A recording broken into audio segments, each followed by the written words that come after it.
ইনশাল্লাহ এই নির্বাচনে এনসিপির হাতে 150টা আসন থাকবে ইনশাল্লাহ। সব জায়গা থেকে বাংলাদেশ থেকে আওয়ামী লীগ এবং জাতীয় পার্টি হারিয়ে যাবে ইনশাল্লাহ।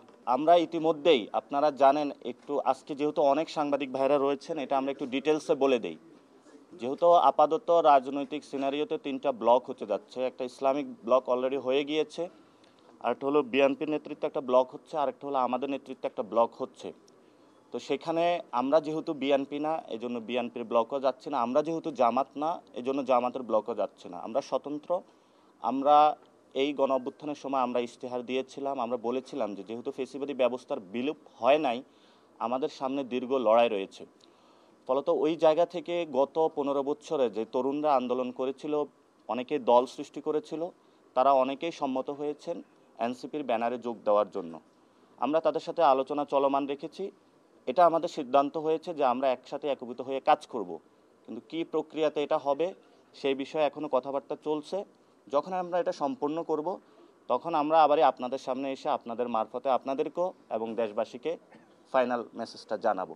তবে এটা আমরা সিদ্ধান্ত নিয়েছি, গত 15 বছরে যতগুলো ব্যানার আছে সবগুলো ব্যানারকে আমরা একীভূত করতেছি একটা জায়গায়, এবং একটা বৃহত্তর তরুণদের অ্যালায়েন্স আসতেছে। এবং আমরা সেখানেও বলেছিলাম শুরুতে যেটা, ইনশাল্লাহ এই নির্বাচনে এনসিপির হাতে 150টা আসন থাকবে ইনশাল্লাহ। ওয়ালটন এখন দেশের সীমানা পেরিয়ে পৌঁছে গিয়েছে 50টিরও বেশি দেশে। ওয়ালটন, ঘরে ঘরে বিশ্বজুড়ে। এই গণ অভ্যুত্থানে যেই সরকারটা হবে, এই পার্লামেন্টে আমরা যেটা বলেছি, এই পার্লামেন্টে কোনো সরকারি দল, বিরোধী দল পলিসিগত জায়গা থাকবে, যে একটা জায়গায় পার্লামেন্ট হবে আওয়ামী লীগের বিরুদ্ধে এবং জাতীয় পার্টির বিরুদ্ধে।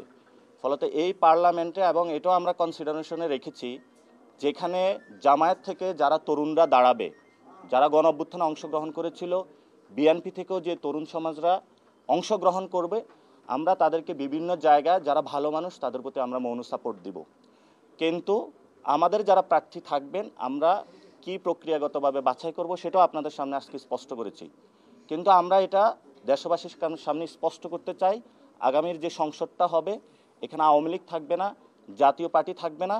এবং এটা দীর্ঘদিন ধরে আমরা বলে আসছি, 5 তারিখের যে গণ অভ্যুত্থান সেখানে বুলেট রেভলিউশন হয়েছিল, এবারে ব্যালট রেভলিউশন হবে, যেই রেভলিউশনের মধ্য দিয়ে ভোটিং প্রসেস এবং সব জায়গা থেকে বাংলাদেশ থেকে আওয়ামী লীগ এবং জাতীয় পার্টি হারিয়ে যাবে ইনশাআল্লাহ।